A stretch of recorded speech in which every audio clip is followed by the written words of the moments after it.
Hey, what's up? So, welcome back to the YouTube channel, everybody. I took off my big sticker that I had back here. Had this big Crossfire sticker. It actually covered a bunch of the stuff that was on here. Don't know if you guys seen it in other videos. If you didn't, oh well, it's gone now. So, bye-bye. I no longer have the Crossfire either that's in here. I don't know if I pop the door, I don't know if that will actually work or not to kick that out. We'll see. Automatic button. We'll see if it works to actually kick this thing open or not. I know sometimes it sits against the lock. I guess it worked. Oh, so if you can see, I no longer have my Crossfire. The Crossfire is officially gone. I sold it. I needed money to pay bills. I will, however, get another 20K that's going to go against here. It's basically a clone of the Crossfire 16K. And so I'm going to get that, put that in here, and run that.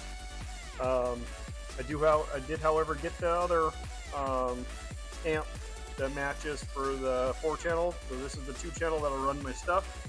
I got most of that stuff wired up. Yeah, I got my 8-gauge in and all that stuff set up that way. Once I get the ground in on this side and get it ran over that way, I'm not sure if I want to put lugs on the ends of these to test them yet, but I might just slap some lugs on the ends. I think I already did. Yep, I did. So I slapped lugs on the ends of them so that they can go into the grounding block. But what I might do is I already have some spots that I had drilled little holes into and put self-tappers into, just when I was doing testing stuff with it before. So the whole, little lip there, it's just got little holes drilled into it. And I'll just use one of those same holes and put a self-tapper in there and just hold it in place.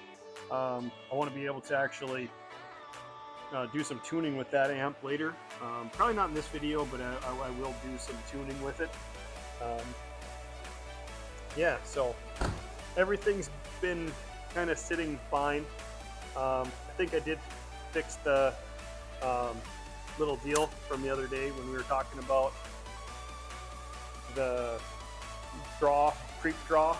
I think something with that wiring harness was still set up to where it was drawing, and so had the shades on because I'm gonna start getting this taken care of. I want to get this off here, and the only way to take this off there is to cut it. So I'm going to maybe I can take the grinder to it first and just grind these pins once and see what it does instead of actually chopping this off. But I don't want to mess with this because this goes through the glass, and I've had these make the glass explode before when you're trying to remove just the arm. So I'll probably just take the grinder to it and just grind off the one. Just see if I can grind the pins off. If I can grind those pins off and just leave everything else there, that'll be flipping great, man.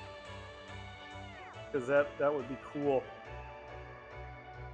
Then I don't have to sit here and grind it. I mean, everybody loves grinding, they love sparks. I don't know about sparks hitting glass. So we'll see how that sounds, because I moved my hat around and the mic's on my hat, so I just figured it works better up there sometimes than having it on my jacket or on my shirt, because if the way I move around and stuff, it kind of bumps into things and makes a scratching sound. Sometimes if I'm messing with my hat or I bump my hat, then it makes the mic go off too. So who knows? We'll see. The only thing we can do is we'll try to fix it in audio, or just say screw it and leave it. Let's try to get this stuff here ground off and see if we can remove this arm. I just don't really need it on there anymore. I'm not able to see out the back glass anyways. And then we'll check, see how you guys are looking here for me. Let's move you up. Let's actually get you up here a little bit there so you can see where I'm cutting and grinding. How's everybody's week been? Me, been okay. I mean, it's still early. It's only like Wednesday, I think.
Don't know what I'm doing.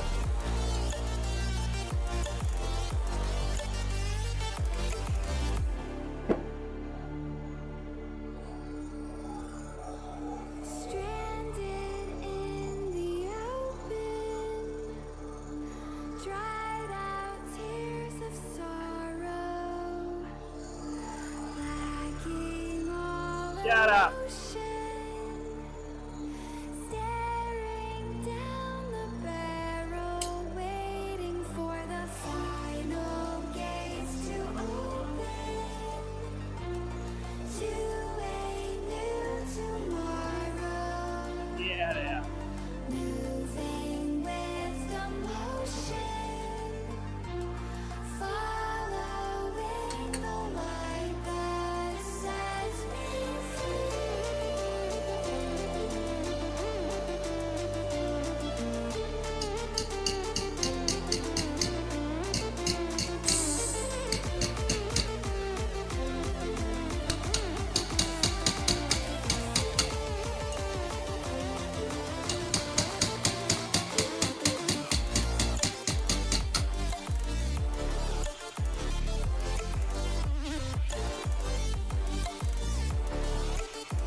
Well, screw it then. I'll just fully grind the thing off and call it good.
Get this stupid air thing.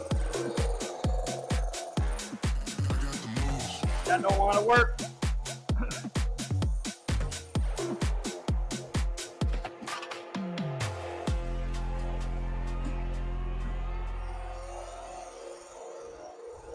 Time to bust out the big dogs. Hey.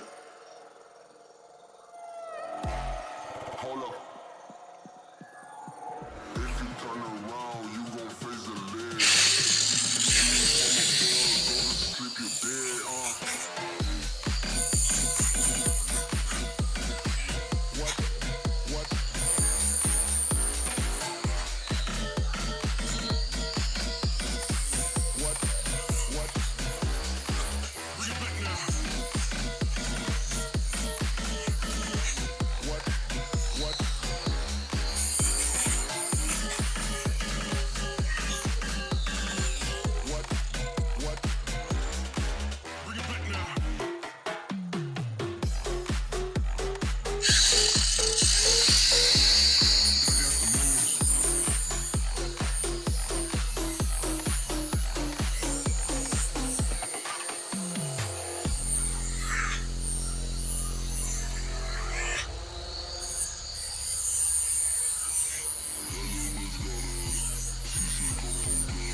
Go to sleep, you're dead,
Up.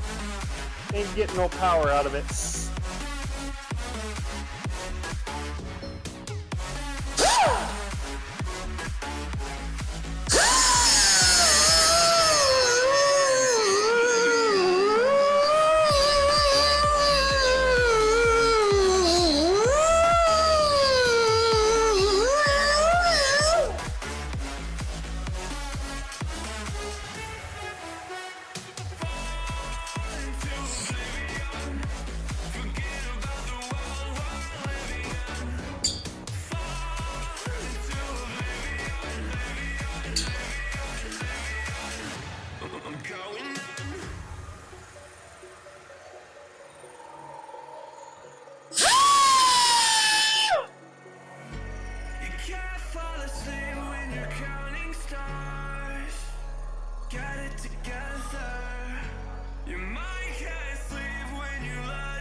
Hey, what's up everybody? So, back now after cutting that down, a little bit more grinding. Let me go get the rag and wipe that down off the window. Take these safety squints off. Yeah, should have just did that, but yeah, you know, that doesn't always work. I've gotten pieces of metal in my eyes before and that don't feel too good. then it starts to, if you don't get it out right away, it'll start to flash rust in your freaking eye. And then, yeah, that ain't good. Make you get a tetanus shot, and freaking got to go pick fucking metal out of your eye. But yeah, it ain't any good. Oh, and I think I just swore again. We're trying not to do that so much anymore. Trying to make this go a little bit more friendly, more family friendly. So yeah, so I got that done. Chopped this off. I smoothed it out best I could with the grinder and stuff, and that little air grinder. And I have the roll lock right there. I could probably just, really get in there and really grind this thing out. But if somebody's back here playing with this and rubbing their fingers against it, they deserve to get cut, because they shouldn't be back here rubbing their fingers against my stuff anyways. And who rubs their fingers on stuff, right? Like, who does that? I don't know. Anyways, the dash thing, I got to put that back together again. We're going to let the metal lay down there and cool off. I don't know if you guys can see this on the camera. Ripped off the badges, so eventually I'm going to have to take the rubber wheel and go over all of that, or grinder, and get that taken care of and get that all chopped out of there, because this is all just that sticky crap they use from the factory. I don't like it. I don't want them on there. I kind of want it debadged, so when I go to spray this thing and paint this thing, I don't have to worry too much about emblems. I can just paint it. Whatever emblems are left on there, as far as right now, I'll probably just keep them there. Most of it's just side trim crap, and like this plastic side trim stuff that goes around the whole bumper. It just kind of goes down the whole body lines too. So it'll become part of it, and it'll just get painted just like everything else. It's not a show vehicle as far as like I'm gonna win a classic car show with this thing, and people are gonna be mesmerized by this 1991 Dodge Caravan. I think it's a 91, might be a 92. Whatever. I think it's a 91 though. So nobody's gonna be superly impressed by saying, "Oh, it's a classic. Look at the beauty in this thing, first in show." No. And that's not what we're building it for anyways. I mean, this thing was pretty nice when I got it. It had really nice interior in it, and the van looked pretty nice. Now it doesn't look so nice. The back bumper is all scuffed up and got mismatched paint all over it from doing the stuff that I've been doing to it. There was one rust spot on the car, and that's gotten bigger. That was on the side of the car. But other than that, yeah, it's seen better days. Oh, try to get the camera around there. So yeah, this is okay.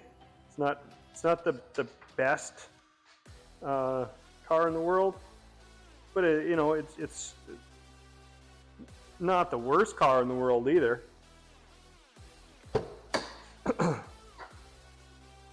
Everybody gets these cars to try to get loud with in general. These are the Astro vans, one of the two. And so I just happened to find this for pretty cheap, and I was using it actually as a work van when I did apartment maintenance stuff. And then I switched from doing apartment maintenance stuff to doing hotel stuff. I didn't need to drive all the time and drive the van around. So I turned the van into what it is now, and started working on it to turn it into this. That wasn't the goal when I purchased it. Yeah, so I think now what we're going to do is go through this interior. You can definitely tell the sound difference between out there and in here because of all the sound deadening. I mean, this thing is definitely soundproof. And then, of course, I got the big box behind me, too. I mean, that thing's massive. Literally, the box is like the whole length of the vehicle, from the B-pillar almost all the way to the back doors. So it is a definite big box. Big build. Probably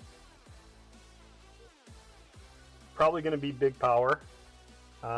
With the setup that I have, or that I'm going to have, it's not going to be needing too extremely amount of power. I think it needs about 16K total to be able, and that's RMS, to be able to run the subs. So I think that by running a 20K, I should be more than adequate.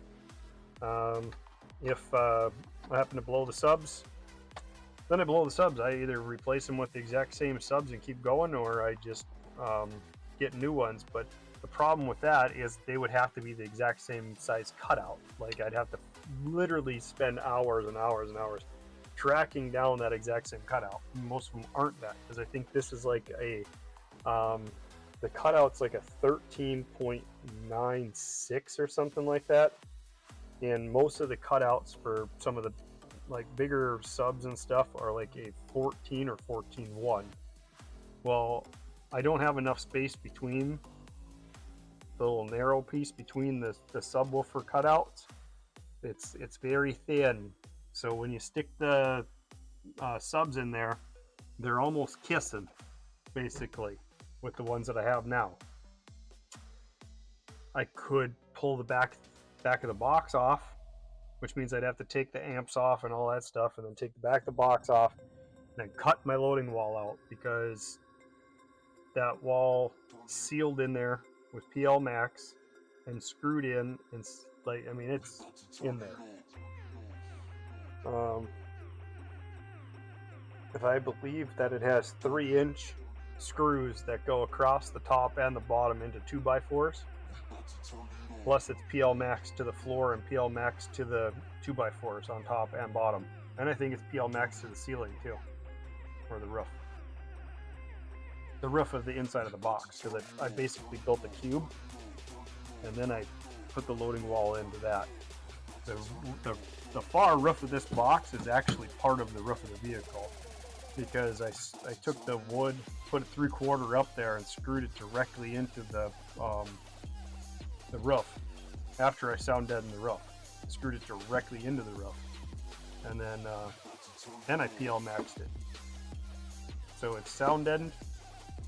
There's 2 layers of sound deadening. Then it's LoonyMaxxed to the sound deadening, and then screwed through the sound deadening and the LoonyMaxx directly to the roof. And then those are welded in. The screws actually got cut off and ground off, and then welded in, so they can't pop free. So they're actually, the screws are now part of the roof. So to take this out, it would be one big undertaking.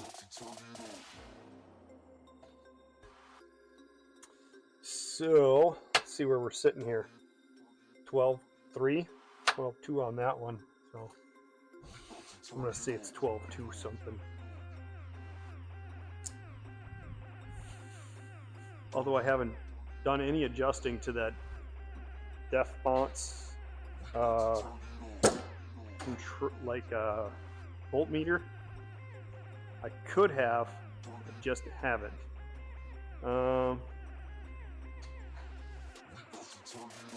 Got that. This is in here. That goes back in, and I think those other screws go into that. This has to go in like so. So we'll take this wire. Maybe I'll wait. I'm gonna move you guys, I think. Move you guys around to the back side. Get you guys a different angle on this hoopty. Let's open the door up here.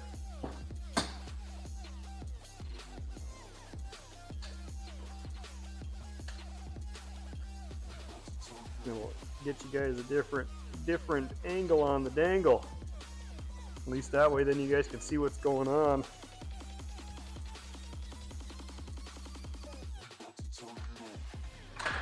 Oh, dropped the flashlight. Oh well, flashlight down.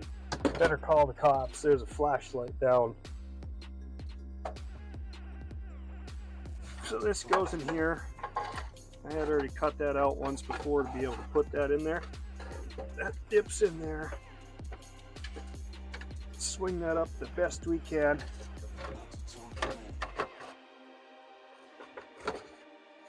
Yep, and that just swings in there like that. That goes up there. A couple of screws on the top, I think. No, I think the gold ones went in there. Maybe they went up there.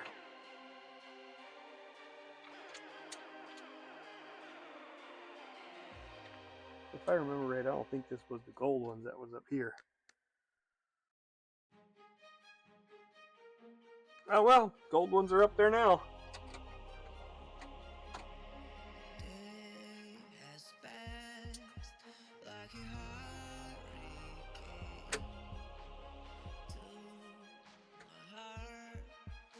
Because to me, it shouldn't matter. If they fit, they fit. And I'm sure it'll be taken apart at least 50 more times.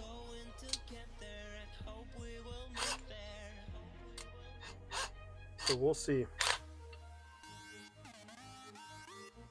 Sounds like my phone's going off over there.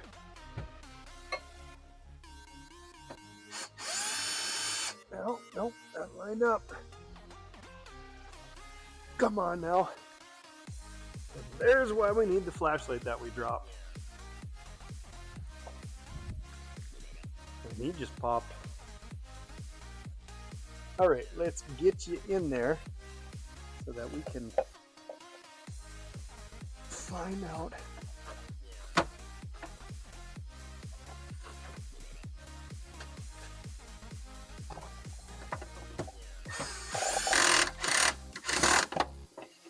It's in.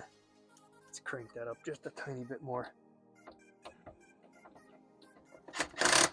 Yeah. Get the torques on it. Torque it down a bit.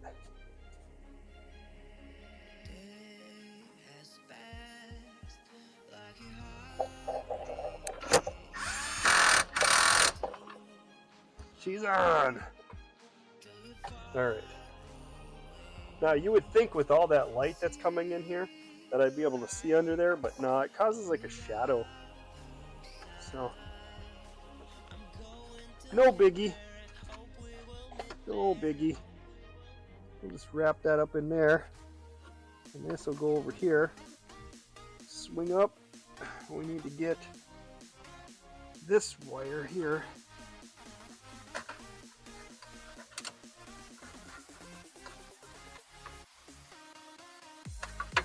Come on now.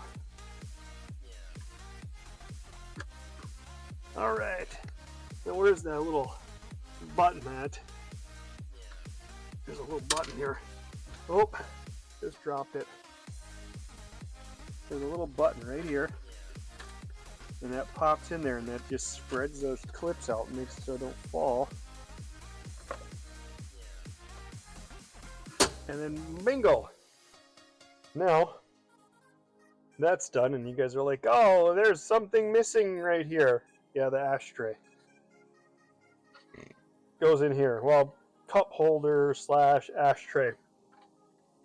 And I really don't know what to do with this ashtray.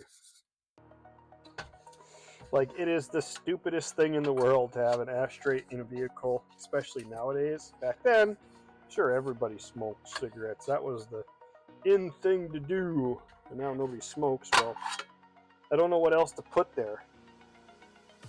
I don't know what I could utilize the ashtray for. Like, if I could figure out to put something awesome there, like slide out volume control, something like that. Like now, if I had one of the new Tear amps, that would be cool. Because they have the slide out there, they have a volume control thing. If I could get rid of this ashtray out of here and make a drop down in there to where that was in there, and all the wiring came out of the back of this thing, like, because it's on a ribbon cable or something like that, or like a phone cable like a normal amp would have. But then you have all your volume controls and like your gain and your adjustments are right there up here, and you can just turn knobs for bass boost, subsonic, all that stuff, right? because they make it to where it's mobile, to where you don't have to go to the back to do adjustments. You can do adjustments right there on the fly. So I like that option, but I don't think I'm gonna have Tyrion. You know, I'm just looking at it in the future. I don't think I'm gonna have one. But see, now there's my cup holders.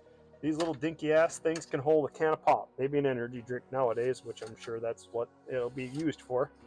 But these ones, I can actually hold full pounders in these things.